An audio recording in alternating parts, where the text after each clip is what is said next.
views and opinions expressed in this program are those of the participants and do not necessarily reflect the views of BronxNet or the program underwriters. Hello, welcome to Open, the show that opens the Bronx and the rest of the world right to you. I'm your host, Daren Jaime. Today, we're going to update you on what's happening in and around our borough. Coming up on today's show, we'll give you the latest on the world of politics. Then the fight against HIV and AIDS continues. We'll tell you about a medication protecting individuals from potential transmission. And afterwards, every year, thousands of people gather to celebrate Dominican heritage in the streets of Manhattan for the Dominican Day Parade. Today, we're going to update you about the latest events coming. And a little bit more later on in the show, we're going to introduce you to an organization helping families and individuals improve their economic and social well-being. They're getting ready for their annual fundraiser gala. And then we'll sit down with a group of Bronx DJs whose event collaborates with a BronxNet sound. So stay tuned because all this and much more is heading your way. Right now, we're officially open.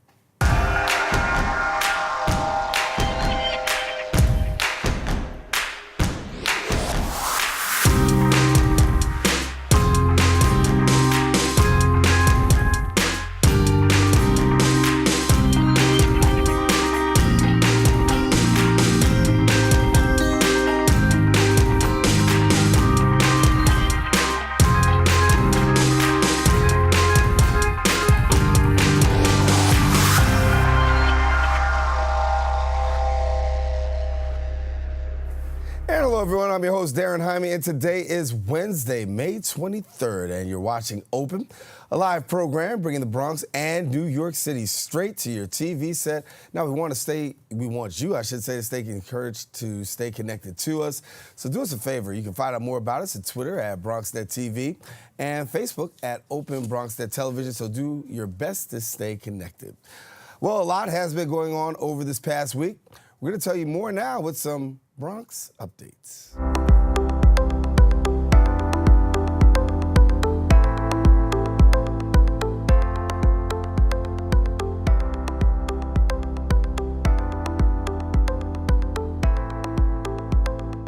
We got down to the end, the final days of Bronx Week. And in the last 2 weeks, the Bronx has seen a nonstop celebration, appreciating what the Bronx is truly made of. Well, outside the county office building, several celebrities were inducted into the Bronx Walk of Fame. The borough president says they're citizens who contribute to the rich culture and diversity which defines the borough of the Bronx. This year's honorees included the advocate and founder of the Me Too movement, Tarana Burke, hip-hop icon Slick Rick, and Billions actor Maggie Siff. Bronx Week officially concluded Sunday evening with a concert featuring Remy Ma, and other notable Bronx artists also performed during the festivities. One other news, a Soundview native is helping her fellow community members get jobs. 54-year-old Henrietta Henry, in her latest effort of getting jobs for 40 construction workers from the community on an affordable housing development on Story Avenue. Ms. Etta explained that she wants to help people regardless of age, gender, or sexual orientation have a fair shot at getting a job within their own community. Great work going there. And lastly, Argenis Apolinario has spent the 2018 school year documenting Casita Maria program participants. For the exhibition, the artist will fill the first and sixth floor galleries with over 300 photographic portraits capturing the Zeitgeist Casita Maria of the faces youth aged 5 to 18. Joy, love, and focused energy and greatness, as well as both digital and printed photographs, will be gifted to their caregivers once the exhibit comes down. And the Nature of Being Youth Portraits by Apolinario, The Being of Nature, a collection of collage self-portraits by young artists of Casita Maria, joined for a family-friendly celebration, 5 p.m. with a performance by young artists of Casita Maria, plus DJs, music, refreshments, and more. And most of all, it's all free. Now, if you want to go to Casita Maria, the gallery is located at 928 Simpson Street in the Bronx, New York, 10549. Well, got to take a quick break, but we're going to be back with more Open. Stay with us. We'll come right back right after this.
Behold, the angry giant. Behold, the angry giant. Behold, the angry giant. Behold, the angry giant. It only takes a moment to make a moment. Take time to be a dad today. And welcome back. President Donald Trump's demands for the justice system to investigate the FBI, the European Union's decision to remain committed to the Iran nuclear deal, and the possible collapse of the planned U.S. talks with North Korea. Well, what does all of this mean? We're joined now by our political expert, Lee Bynes, who brings us front and center with the issues of the day, and got a few out there as well. Okay. So let's, you look like you're ready to chop it at the beat already. Well, you know what, there's been a few changes, and it probably speaks to the fact that, to the reason why the president wants the DOJ to investigate the FBI. This week, the New York Times revealed the fact that Donald Jr. Not only was talking to the Russians, which is bad enough, but he was also talking to the Saudis. He was talking to the UAE, which is the United Arab Emirate, as well as the Israelis, that was also meddling in the election in order to get Donald Trump elected. Now that we know who was involved and we know pretty much what they were doing, the main question that we want to answer today here on Open is why.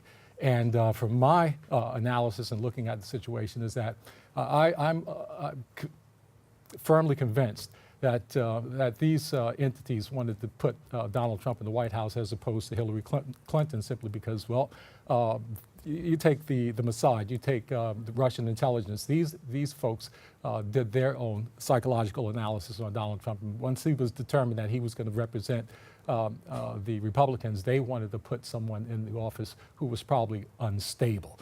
Now, the U.S. intelligence is probably aware of this fact as well as they were. And if you want to try and understand why you would want somebody like Donald Trump in office, it's because someone who is unstable is unpredictable. Somebody who's unpredictable is going to provide a certain degree of uncertainty. And anytime that the world, the financial markets, the country is in a state of uncertainty, it's difficult to trust what's going on. Let me stick with DOJ for a minute. Sure. The Mueller investigation, we know that Attorney Rudolph Giuliani is saying that he really wants Mueller off of this. He's made his voice heard. What are we going to see happen here? Well, right now they're in discussions with the Mueller investigations to definitely go ahead and have Donald Trump to give this interview. However, they want the interview, they want to make sure that he doesn't have to answer certain questions. The reason why is because, well, let's face it, if he gets in there and he just makes one mistake, one lie, and we know that he has a proclivity for telling a lot of untruths, that's all it takes, and they've got him. So if they can limit the scope of the questions that he's asked, they can limit the liabilities that he'll face. Mm-hmm. Let's give a little bit of, move a little bit further, talk about North Korea, the planned U.S. talks with North Korea possibly going south. What are we to make of this, and where do we go? Well, you know what, Donald Trump put his finger on it when he said one of the few times, it's like a broken clock being correct 2 times a day. He's of the impression that the Chinese had a lot to do with Kim Jong-un making an about-face on this, and he's probably right. If you recall, go back when the United States was working with the South Koreans in terms of putting a missile defense system in South Korea to be able to monitor what was going on in North Korea.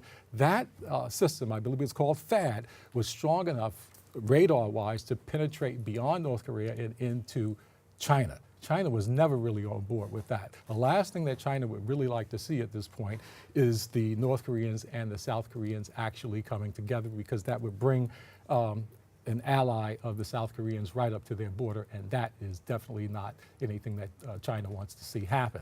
The United States and China are at odds right now as far as trade is concerned. They've got a major issue going on in the South China Sea. China is militarizing that space right now, and they're showing a little strength. Mm-hmm. So the United States is definitely on defense. China and Russia both are on offense. And that brings us to the next issue with regards to the Iran deal, and that's one of the reasons why, again, the UAE and the Israelis and the Saudis wanted Donald Trump in office, because they was pretty much sure that they can get him in there, he would go against that Iran deal. Let me come in here with the midterm elections, because they're right around the corner, obviously. How much is foreign policy, international politics, going to play a part in these midterm elections? We hear a lot of things going on. Certain communities have definitely voiced their concern about some of the ways that the president's handling the international community. Will this translate in any shape or form into the midterm elections, or will midterm elections be governed by decision-making with just local Well, matters? you know, if you think about what's happening on the international scene, this whole deal with regards to Iran going south, or the United States pulling out of it, that's going to hurt. That's not hurting Iran. That's going to hurt us here domestically. That's going to hurt people right here in the Bronx. I was on my way out to the airport on Sunday, and I was passing by one gas station after another gas station after another. The gas prices are going up, and they're not just going up simply because we're getting close to summer when the gas prices generally do. They're going up because, well, now that the United States has put the kibosh on the Iranians, that's a whole chunk of oil that's going to be taken off the market. We live in a supply and demand situation. There's no way that demand could rise, supply shrinks, and the prices don't go up and affect us. So that's going to have an economic effect on a lot of people moving forward, and it's going to, we'll notice those differences right away. Now, where this is not going to hurt Iran as much as people think it is because Iran is already working with China. They're going to sell that oil. They're going to sell that oil to China. The United States says that anybody that goes against them, their wishes or their demands or the sanctions that they put in place is going to face some serious problems, because, for number one, the globe works on the dollar. And so they're going to make sure that nobody can trade with Iran using U.S. dollars. Well, the EU right now is meeting to put together a plan where they could use euros by using the European Central Bank. And they'll start buying goods and services from whomever they feel like using euros instead. So there are people in the world doing workarounds right now. The United States is going to find itself on the outside looking in. And yeah, I would see that see a lot of folks, especially with the negotiations with China, they are not going to back down in this trade deal. And so a lot of U.S. businesses will be affected by that. Thereby, a lot of those folks may say that Donald Trump is bad for business, Donald Trump is bad for the country. Let me dial it back a second. A lot of people's ears perked up when we talked about the gas prices, knowing that they're at a high. We know usually during the summertime it is at a high. Yeah. Can we foresee possible gas prices even going higher, given the fact of what's going on between Iran and the United States right now? Yeah, I would say so. And see, the thing is that the price of oil just doesn't affect gas prices. Oil is used in a lot of other goods and services and products that we buy on a daily basis. So it's not going to just affect us on at the pump. It's going to affect us when we go to the market. A lot of things, plastics and such that are made from an oil-based product. Everything is going to cost more. Mm-hmm. Let me go to, as I said, 2018 midterm elections. House Speaker Paul Ryan announcing that he will not seek re-election.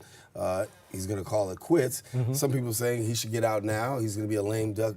He's going to be a lame duck speaker. What do we anticipate here? Does he exit early, or does he stay the course and go across the finish line? If I know Paul Ryan based upon his previous behaviors, he's not going anywhere. This is going to be a fight inside the GOP that will take its toll. The thing is, though, is that the Democrats are ill prepared to take any have any glee with that, because they're having a war internally on its own. It's not getting as much traction in the news because Donald Trump is a magnet for news. But on the other side, progressives are still having an issue with the corporate Democrats, and that is yet to be resolved. So we are where we are. It's going to be exciting, if nothing less. All right, Lee Bonds, that's what we bring in every week to break it down for us. Lee is here with our political roundup, our political analyst, Lee Bonds. Thank you so much, Lee. Good to be here. All right, buddy. All right, listen, take a quick break. We got more shows. Stay with us. Don't go away. We'll be right back right after this.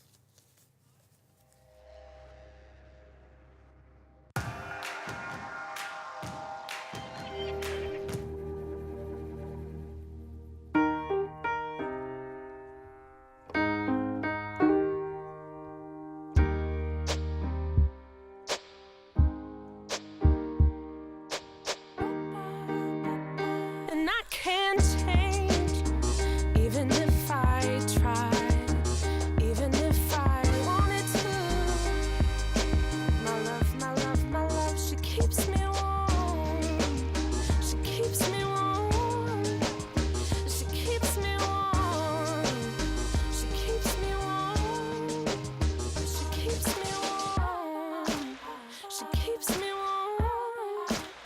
We are neighbors and best friends. I love my sister.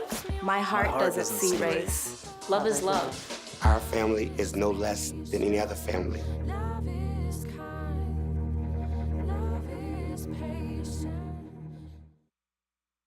How can I help my daughter with her reading? Searching for help with Dachshund reading. No. Let me try. Sarah's bright, but when she's reading, she has trouble sounding out words. Playing world music. What? I give up.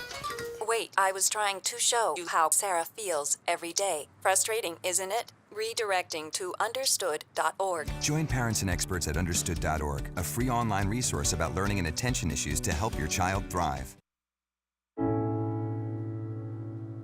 I guess sometimes things just happen. Devastating things. Your whole world changes in an instant. That's what happened to me the day my mother had a stroke. I'm Paul George, and I want you to spot a stroke fast. F, face drooping. A, arm weakness. S, speech difficulty. T, time to call 911. Protect the ones you love. Spot a stroke fast. My name is Osvaldo Adames. I grew up in the Bronx and went to school right here at the Bronx School for Law, Government, and Justice. In the 7th grade, I hadn't given college that much thought. But all of that changed when I entered the Bronx Institute at Lehman College's Gear Up program. Gear Up helped simplify the entire college application process, helping me prepare for the SATs and organizing college visits and open houses. Last year, I graduated from Hamilton College in upstate New York with a major in mathematics and a minor in Mandarin Chinese. Now, I'm a teacher at my old middle school. I think back to 7th grade, and I honestly had no idea how much help Gear Up would be. They offered me the support I needed to succeed. If you're enrolled in Gear Up, talk to your academic coach or visit the Bronx Institute at www.thebronxinstitute.org for more information.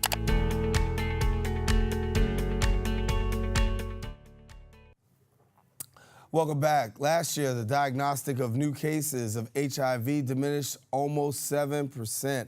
Now, this is attributed to the use of PrEP, a medication reducing the probability of the virus transmission. To tell us more, we welcome now Adriana Andaluz-Gacia, Director of External Affairs and Priority Populations. And Adriana, good to have you. Thank you. Good. So I know that when we talk about PrEP, this is new to a lot of people, yes. But it's also a blessing in many ways because when it comes to the HIV and AIDS community, this is something that has really been long talked about and now it's here. So for people who don't know about PrEP, let's first talk about that. Sure. PrEP is a safe daily pill. Truvada is a drug that's being used, and Truvada has been being used for HIV treatment since 2004. So again, we know it's safe. But back in 2012, the FDA approved Truvada to be used as PrEP, or pre-exposure prophylaxis. So the way you take it, like I said, you take it every day, and it prevents HIV. So in regards to awareness, so we find that the more and more people are becoming aware, where does it stand with awareness right now? Sure. So we do surveys, a lot of surveys, and what we found is that only 16% of sexually active Latino New Yorkers know about PrEP. About 32% of white sexually active New Yorkers know about PrEP, and about 27% of black sexually active New Yorkers know about PrEP. So as you can see, the rates are very, very low, and even lower still about when we see how many people are actually using PrEP. So you've got this partnership with the Latino Commission, and talk about that. Sure. Well, as you mentioned, we worked with the Latino Commission on AIDS to develop a campaign that specifically speaks to Latinos. As I said, very few Latinos know about PrEP. So we wanted to make sure that we created a campaign that spoke to them. Historically, what the health department has done as we create campaigns, but then we translate them from English to Spanish. What's different about this campaign, or Listos, is that we worked with the Latino Commission on AIDS to make sure that we created the campaign in Spanish first, and then translated into English. For people who are out there right now, what's been the response? It's been great so far. We just launched it last week, and it'll be soon in the subway stations in the next couple of weeks, and on digital media this week. And so when we talk about PrEP, a lot of people talk about the fact of worried about some stereotypes, things that are associated with it. So take a few seconds to break down some of the stereotypes. What are things that you hear when it comes to the drug that you can let people know just simply isn't true? Yes. So one of the things that there are a lot of side effects. Side effects are very minimal and very manageable. The other thing is cost. It is a very expensive drug, but the great thing is that in New York State, Medicaid covers it, as do most private insurance companies. And even if you don't have Medicaid or private insurance, you can still visit one of our 8 sexual health clinics, and they can help you get on PrEP. Wow, and so it's available for a lot. Yes. Yeah. What are the challenges with this right now? Well, one of the biggest challenges is awareness. Mm-hmm. As I mentioned, a lot of people don't know about PrEP, and especially in communities of color, which are the communities that are impacted the most by HIV. That's one of the reasons we launched this campaign and many of our other campaigns as well, to make sure that people are aware that PrEP is an option, it's a safe option. And I think that's one of the biggest obstacles, making sure people know it's available, safe, and cost should not be an issue. The governor's spoken out and said that he wants to reduce and eliminate HIV and AIDS, and doing a good job in terms of putting the word out right there. How does this advance, and how does this work with his vision? It works perfectly. It's one of his 3 pillars of the Ending the Epidemic Plan, which is the plan to end AIDS by 2020. And New York City has done a really fantastic job. Our city council has been incredibly supportive, as has our mayor. And so they've given us additional funds to ramp up our sexual health clinics. And that's one of the reasons we can provide PrEP at our clinics. Are people taking advantage of the clinics? I think use has gone up, but people have to know that they're there. We opened our Chelsea clinic. And there's also a clinic here in the Bronx and Morrisania. So we do have, like I said, 8 clinics available. How does people work around the stereotypes? We talked about stereotypes, Sure. and then also things that are just barriers, right? Because, it's obvious people having sex, but the other side of it is when it comes to talking about sexual health or getting the necessary tools for sexual health, sometimes people are just not coming forward, as we see with, with regards to these numbers. What can be done, and what can you give to as a message to those people to kind of like break down that wall a little bit? Well, one of the things we always say is that you should feel safe talking to your provider, your healthcare provider, about the kind of sex that you're having. And if you're not comfortable talking to them about that, and then they can't give you the right recommendations, and they wouldn't be able to tell you that PrEP is an option for you. So if that's the case, if you can't speak with your provider, get another provider. Find somebody that you can talk to. And so this is awareness, and so for people who want to find out more, what do they do? They can go to our website, nyc.gov/health. They can call 311, or they can visit any of our sexual health clinics. And also, you said this campaign is getting ready to roll out. So as the campaign is getting ready to roll out, what can people expect to see? So our campaign is going to be out in the subway trains and subway stations and bus shelters, and all over digital media, which includes social media. Instagram, Facebook, everywhere. All over? Yes. All right. Well, Adriana, thank you so much for coming and sharing with us. You. And certainly we're glad that we can spread the word here. Of course, if you're looking out there in the community, you'll see billboards, posters, and all that, but know what you saw first here. And we'll be glad to continue to share the information with you. You can find out more on our website at www.BronxNet.org. Adriana, thanks so much for coming and sharing with us. All righty, listen, stay with us. We got to take a quick break. Coming up, we'll have more show after this. Don't go away. We're coming right back.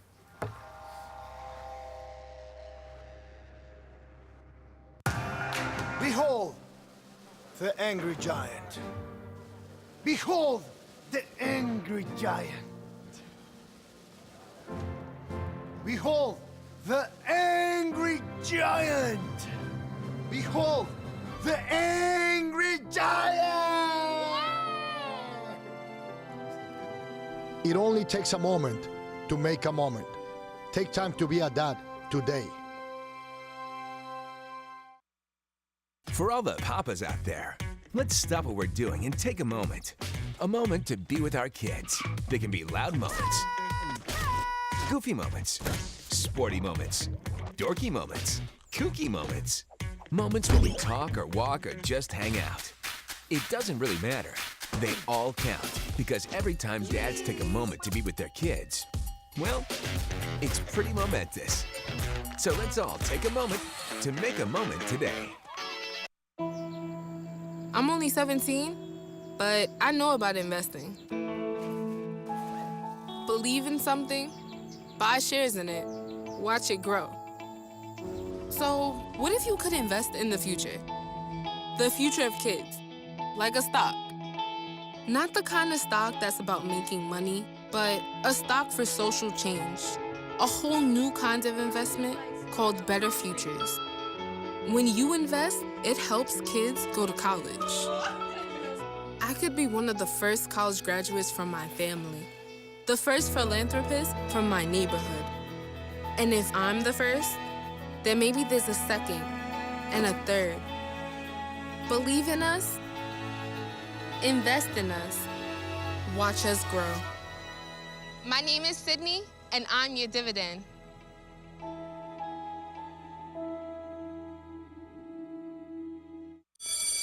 Open up your books to page 360. Did you just look at your phone while you was in class?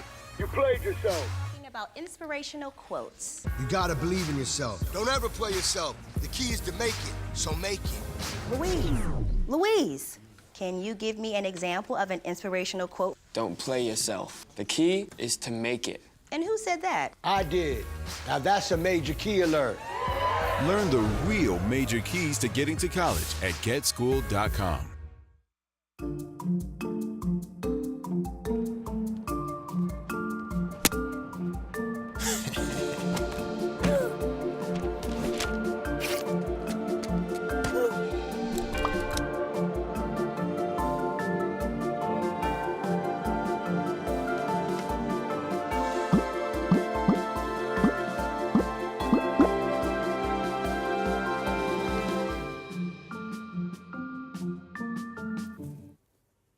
Every year, the Dominican Day Parade gathers thousands of people celebrating the culture and legacy of Dominicans right here in New York. Now, here to tell us a little bit more about the upcoming parade and the events are Wilton Cedeno, who's the development chair, Maria Khury, chair and board of directors and the Dominican Day Parade. And then we got Michelle Martínez, a Syracuse student, and she's also a scholarship recipient. And welcome all to the show. Thank you. Thank Good you. morning. Good Thank morning. you. Exciting time.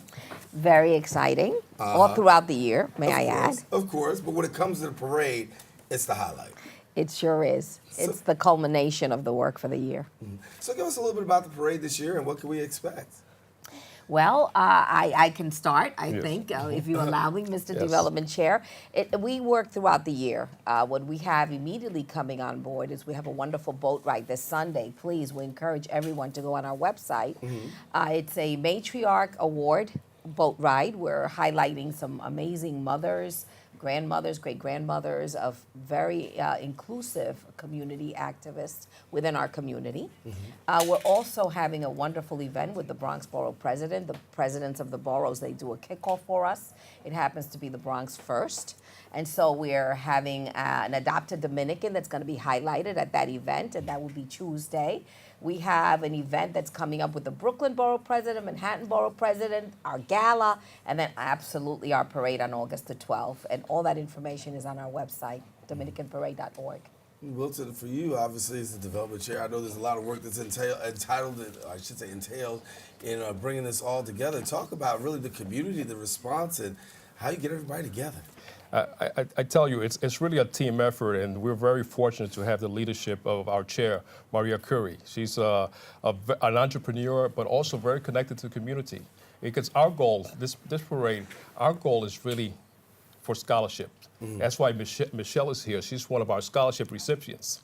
And just a couple of months ago, we celebrated our scholarship reception right here in the Bronx, where we awarded 29 Dominican students scholarships, approximately maybe over $52,000.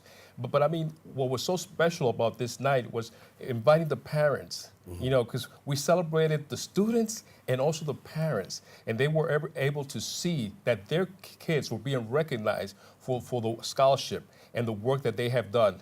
And this is our theme for this year. Is, you know, it's really our future is our kids, you know, so we really have to be invested in the future. And that's why I'm so proud, along with Maria, our board of directors, to be working at the Dominican Day Parade, because we do it for the students, for the next generation. They are our future. They are. And Michelle, you're the scholarship recipient, Syracuse University. Talk to us about receiving the scholarship and what it means for you. Okay. Well, I received, the award ceremony was in February. And when I received the scholarship, I was crying. I called my mom right away. I went to go check my email in the morning, and I saw congratulations. I was like, congratulations, what happened? And when I received the award, I called my mom right away. And so receiving this award has been very rewarding. It opened my doors to a whole bunch of new opportunities and experiences. I now a volunteer for the Dominican Day Parade. And there's, I mean, just as Maria said, there's more than just the parade. There's also events that lead up to this, and it's also about scholarship. And so I hope to be a role model to future generations, and I am going to be a mentor to somebody to apply for the scholarship for next year, and hopefully they receive the scholarship as well. Yeah, so for somebody who wants to find out more information about being a scholarship recipient or, you know, applying for a scholarship, what's the criteria? What do they need to do? So basically, obviously, they have to be Dominican and of Dominican heritage. They go online. The application is very easy. The main focus that we have is what is your need, 3.0 or more in your GPA. And as well, you need to tell us, you know, what is your Dominicanidad?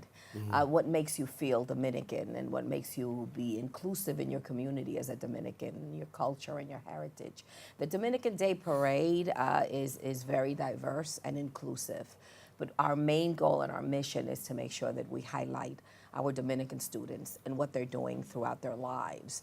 Our mission has doubled in the course of what we've done since 2015. We call it a pre-parade and a rebirth of a parade in 2015, when we became selected as a group through the mayor's office and various electeds that we had who said that the parade needed to be run under the 501c3 and the Charities Bureau auspices. $104,000 in 3 years to our students. Not only are they recipients of this scholarship, they are requested to be involved not only with our not-for-profit, but with other not-for-profits that are doing great jobs in our community. And as you can hear from our development chair, the work is for us to be able to fundraise so that we're able to then duplicate. Our goal for 2019 scholarship is to go to $200,000, and that's a tremendous task when you look at what other parades are doing in terms of what other scholarship programs are doing. And we've done it, with the volunteerism of a wonderful board of directors. We just have 4 new board of directors that joined us, including our Governor Patterson, who's now part of our board. We also have our past, the Honorable Diana Reina, who was our very first councilwoman and is now in the private sector. There's certain guidelines for that as well. We encourage our students. It's a very easy process. Michelle can speak more to that. Right. We make sure that they're involved, and not only the ones that don't receive the scholarships, because we've had 2 years ago, several students applied, they didn't get it, they kept applying, and then they did get it. Awesome. And as in prior years, they received $1,000 each. This year, some got $3,000. So, very exciting. So, let me talk about the parade itself, because you have this huge parade, and there's got to be some challenges to putting a parade of this magnitude together. What are some of the challenges of really putting it all together and really crossing the finish line here? Well, the thing is the logistics. You have to deal with many partners, the community at large. One thing that we always experience at the last minute, people are calling in. We want to be part of the parade. Yeah. So we have to make sure we integrate those people. Into the parade. But this year, what we have been seeing, and the chair can testify to this, is that people have been calling us and emailing us, we want to be part of the parade. What do we do to get in the parade? So there's some excitement over the parade. And I tell you, it's going to be a festive time. We're going to have a good time. Everyone is welcome. We're going to display our talent, our people, our food, our dancing, our culture. If you're Dominican or if you love the Dominican culture, come to the parade. It's going to be August 12th.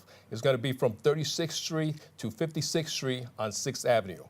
Awesome. Avenue of Americas, yes. Michelle, for you as a student, obviously, you go to Syracuse University, Dominican student. Talk about the culture and how you're able to impact at school and then also back at home. How do you share? Okay. Well, I'm a part of the Dominican Student Association at Syracuse University, and the Dominican community, it's not a huge one, especially because Syracuse University is PWI, predominantly white institution. And so I feel like the Dominican Student Association is doing an amazing job at really keeping us together and keeping us grounded and reminding us of our culture and our community. It's hard to find, Dominican food in Syracuse because it is so far away from New York City, and it's different. It was a challenge for me my freshman year. I had to quickly adjust to it, but I feel like the Dominican Student Association and keeping that community close and tight-knit it's very important, and that's how I found out about the scholarship. They told me about it through there, and so I thank the Dominican Student Association for helping me and helping me, go further and push myself to go further and push other Dominican students to go forward as well. And it's got to be a good feeling for both of you. I mean, obviously, the word reaches out. You got students across the country, and now it's national, it's international. Where do you want to see it go from here? I'm glad you said that, because 29 students from different colleges, state colleges, city colleges, and throughout the country. We've had scholarship this time around from Florida, California. Very exciting times. What we want to do is also be an organization that partners with other not-for-profits. And for that cause, we started that on a very slow scale right now on Sunday for the boat ride. We're not only having the Dominican Day Parade as the headliner, not-for-profit, but we have, in collaboration with an organization that's been around for 55 years, Centro Cívico Cultural Dominicano. 55 years doing the arts and cultures of our, most illustrious artists, and displaying the culture that we have throughout the city and beyond. Very exciting to partner with them. We also have an organization, the Dominican Bar Association, our, very exciting lawyers and judges that we have, particularly here in the Bronx.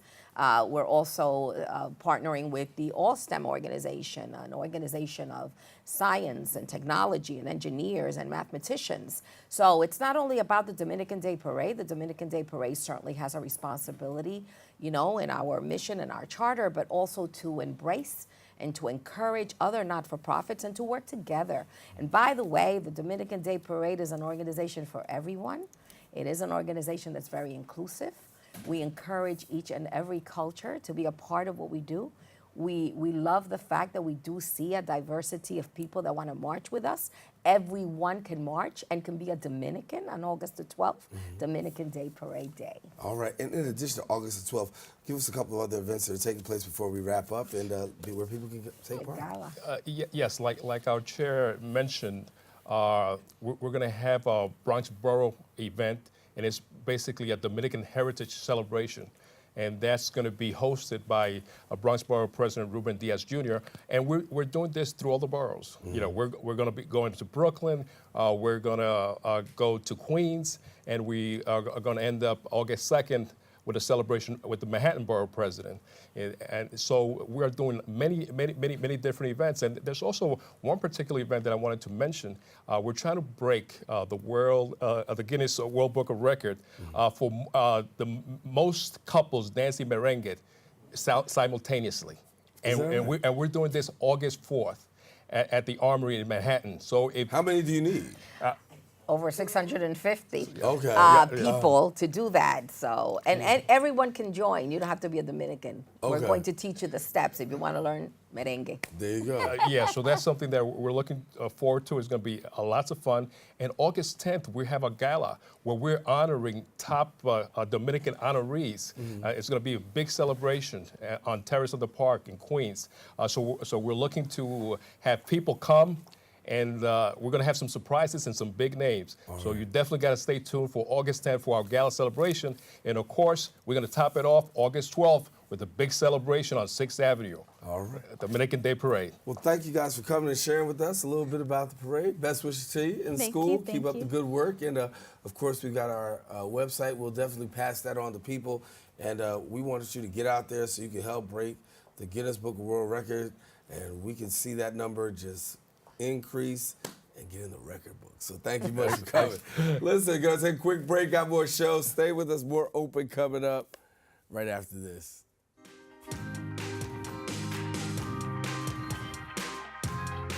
Cheru has no choice. She and millions like her walk miles a day for dirty water. But together, we can end their walk by providing clean water close by. Instead of spending hours walking to get water that makes them sick, girls can be in a classroom and moms will gain back time to care for their families. Sons and daughters can grow up strong, finally free of sicknesses. It's true. When you just add water, you change a life. Learn more at worldvision.org.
you think getting dumped by text is harsh, try getting dumped by a tennis ball.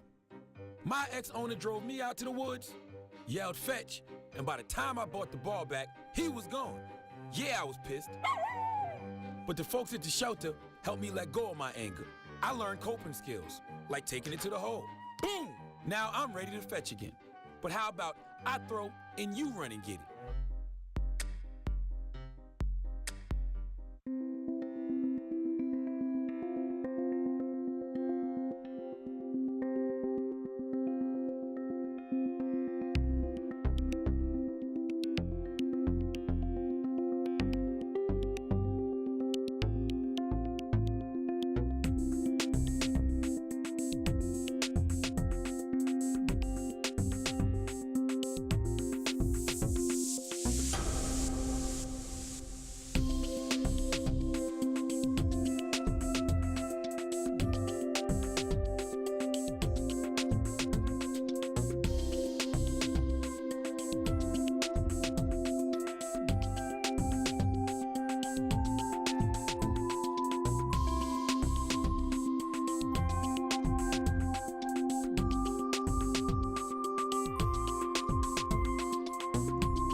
Thank you for staying with us. Bronxworks is having their annual fundraising gala, and guess what? We've got a whole lot of guests here that are going to tell us a little bit about what's going on.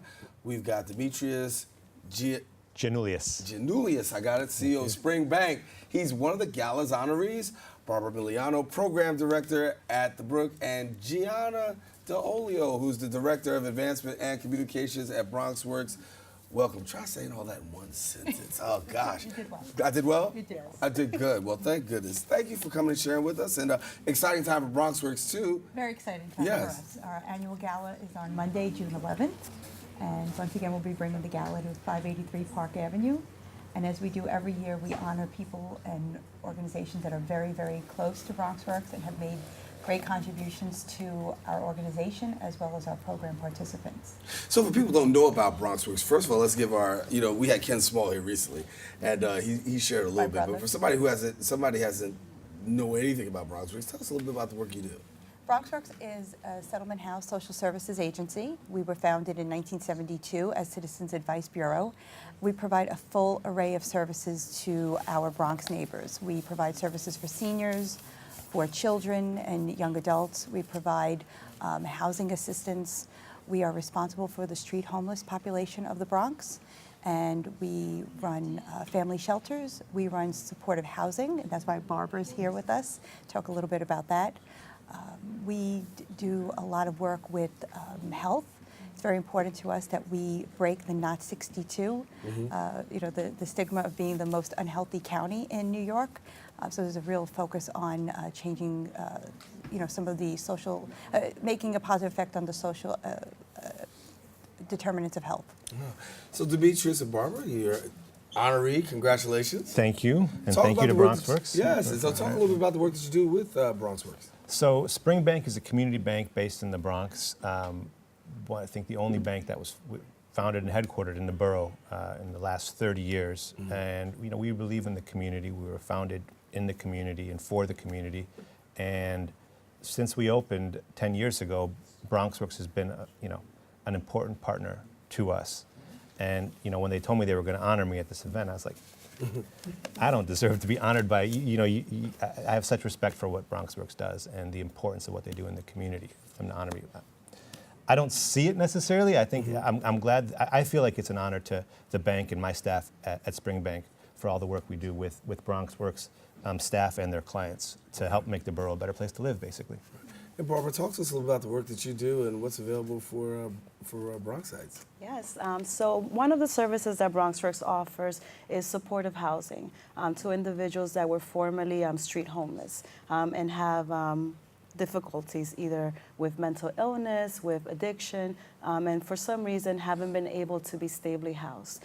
Once we house them, and this is where Spring Bank comes in, Bronxworks also serves as an organizational representative payee.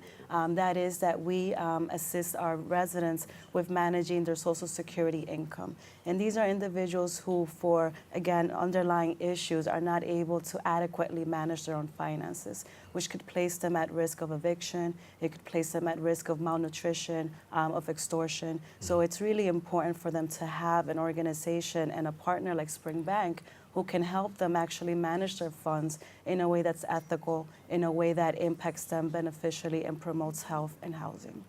Awesome, awesome, awesome. So the gala's coming up. Is the public still invited? Yes, absolutely. The public is invited. Along with Demetri, we'll also be honoring Popular Bank, and we will be honoring Morgan & Lewis, which is a law firm that has provided great pro bono services to Bronxworks over the years. And if anyone wants to know more about the gala, sponsorships, tickets, journal ads, just visit our website, bronxworks.org, and follow us on Facebook, Instagram, Twitter. When you talk about the work that you do, Barbara, obviously a lot of people have been impacted. Do you think that people are really aware of the challenges that are out there like that? I don't think so. I mean, we see our homeless population in particular in the South Bronx, and we often wonder why are they homeless, and it's, you know, a lot of factors. A lot of these individuals lost their homes because they didn't know financial literacy, because they didn't know how to budget their limited income that they already had. So Demetris, obviously we talk to people about banking sometimes and just taking advantage of banking, and we find that sometimes a lot of people don't even take advantage of banking. And you've been a good job of being that bridge for people. Are we finding more and more people getting connected to banking? You know, I believe so in a small way, and I think that, like you say, it's very important. And frankly, the larger institutions are partly responsible for that because they create products that aren't good for the consumers.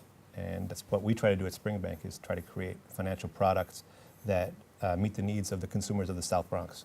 Well, the entire borough, actually. Right. But, you know, low-cost, transparent checking accounts, check cashing services for non-customers, all the types of things that a lot of Bronxites, you know, use, the financial services that they use, but that they pay too much for right now. Right. And that, you know, a lot of wealthier individuals don't pay for, you know, so that's it's important for us. And, you know, we've learned a lot throughout the process. When we formed the bank, we really wanted to provide capital to small businesses in the community, to provide employment, to help the Bronx remain vibrant, and to provide a lot of financial services to individuals. We started working with Bronxworks, and you know, Barbara and Scott at Bronxworks, we created this Rep Payee account, and Scott has, you know, come to my office a few times and said, oh, you know, because of this account, you've kept 100 people from living on the streets. And, you know, I thought we'd do a lot at Spring Bank, but I never thought that, you know, creating an account would prevent homelessness. Absolutely. And lo and behold, it does. So these things work in mysterious ways, and everything is kind of connected. So we try to play our part. Congratulations for the work that you do, and thank you so much for the work that you're doing. We're getting people out there to come on out to the gala, and thank you. Thank you. Thank you for having us again. Hey, glad to have you back. Listen, we got to go, but take a quick break. Coming right back with more show. Don't go anywhere. Coming right back in a second.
Patriotism. It inspires passionate debate, and it's worn like a badge of honor with good reason, because it means love and devotion for one's country. But what really makes up this country of ours? It's the people. To love America is to love all Americans. This year, patriotism shouldn't just be about pride of country. It should be about love. Love beyond age, sexuality, disability, race, religion, and other labels. Because love has no labels. Yeah, I was losing my earpiece right here, so I'm gonna put my earpiece in while I talk to you guys and let you know, like, do two things at once. But we want to welcome you back to the show. We want to let you know, listen, Uptown Vinyl Supreme is spinning records with their new event, Return to MCGOOS. Here now to tell us more is DJ Brujo Boggie and DJ Buddy, and we welcome them both back to the show. Good to have you. Thank you for having us. Hey, exciting time for you guys, right? Oh, man, it's an awesome time, man. We're just gearing up, like you said, for our return to MCGOOS, you know, Right. which is our big jam coming up this Friday, May 25th. And we're just inviting the community to come out, whether you're from the Bronx or beyond. You could take the 1 train, hop right off on 231st, and come join us and boogie with us as we play vinyl records. So. Vinyl records. This is what, and so for somebody who, we don't hear vinyl records out too much anymore, what's it like for you guys playing vinyl? Well, we love it, you know. We do it all the time, even in our homes. We'll go to each other's homes and just have sessions. But to play, you know, out at events, it's you can't compare it. Even without getting into the sonic differences, right? Even visually, the visual element impacts people in a way that a laptop simply doesn't, right? Because everyone has a laptop, you know, and it's just aesthetically, I don't think it's as intriguing, you know. But then they see us coming in with crates, and so there's some, you know, they've never held a record, they don't know how to play a record, but they see we're up to something, and then you have, you know, some people that might be a bit older. Say, oh wow, right, and then the old heads, you know, and there's times like we've been bringing crates into venues, and an elder will walk by and say, I still have my records. You guys want some records? You guys want to buy some records? And so another thing that it does is it engages people in a whole different way, because on a laptop you can't see anything. Right. It just looks like a laptop. But they see us bringing in 10 crates of records, and 4 of us, 5 of us spinning that night. They, you know, they want to know what's happening, and then of course, you know, what'd you bring? Right. You know. Right. And so, is there anything that you in particular that you love playing? Oh man, off top, I'm a hip hop baby. You know, growing up in the South Bronx, growing up in Uptown Manhattan, a lot of the sounds that I heard were hip hop. You know, on the radio and before the internet. You know, believe it or not. And so I love playing all of that, and it's real cool because we're playing these old records, but for some reason they still connect to the present day. You know, it's 2018, and we played, like, you know, the other day, we played The Message, you know, Melly Mel, and that's early 80s, you know, and we connected with Melly Mel. So, and then this whole new generation is connecting with Melly Mel in the Bronx, and it's kind of like a revival. And like a reconnection to the essence, to the roots. So I love to play hip hop, you know. So this event, Return to MCGOOS, and so if people want to have a chance to come on by, what do they do? Well, we got food. That's one thing, you know. That's very important. That's besides music, you know, that's more than enough reason to get together. We got food, vinyl records for sale as well. Okay. And we also have raffles because got to mention we're fundraising. So this event, we're going to use the money to purchase a new pair of speakers for our endeavors, and we want to shout out BronxNet actually because they're sponsoring Return to MCGOOS and providing speakers for us to have sound that night. Awesome. And then anyone that comes through, contributes, buys tickets, buys food, raffles and vinyl, that'll go right back to us getting a new system to play out for more parties and more events in the Bronx. That's dope. What's the favorite part of what you do? The favorite part, the community, you know, and early on, and we've been spinning as a collective. This October will make 3 years, and early on, one thing that we noticed was that without setting out to have this happen, we saw how multi-generational it was. And you know, I don't think we could have sat down and thought like, hey, you know what, let's make sure this appeals to teenagers and their grandparents, you know, and it's not contrived. But we looked around and we said, oh man, you know, here's someone 65, 70 years old, and here's someone 15 and said, you know, I'll never forget this, you know, this teenage girl, she said, this is like my third party ever. I said, oh, well, we have to get a picture because you will not remember. I hope you will not remember your third party, you know, if you know, have a long and fun life, you know, because I don't. You know, and I have no picture of that, you know, but yeah, just the organic process of connecting people, especially Uptown, although tomorrow we'll be spinning in Brooklyn, in front of Brooklyn Borough Hall for a mental health awareness event. That's awesome. And then hustling to MCGOOS. That's it. Yeah. Well, man, thank y'all for coming. Yeah, thank you. We want people to come on through to MCGOOS. Thank you. Good to see you. Yeah, we'll again. see you, right? We'll see you. You know, I'm not gonna lie on TV. I probably won't make it, but if you, I'm gonna make it. Could we encourage you, man, with some vinyl, man? Oh, man, you, listen, yeah, I'm yeah, encouraged, This man. is some Slick of the stuff we'll have. You know, we'll be playing. So. All right. Yeah. See, Slick Rick, the children's story. All right. That's the end of our story here. Out of showtime. Listen, that's the end of our show. Want to thank our guests for joining us and you, the viewer, for tuning in. Now, listen, if you missed any part of today's show, you can catch the Recablecast 5-10 p.m. Optimum's Channel 67, Verizon Files Channel 33. Watch us anytime on the web at BronxNet.org. And all those watching on MNN, good to see you. Listen, we're out of here. Take care. God bless. Slick Rick, children's story, Bronx Walk of Fame. That's it, man. Thank you, man. No.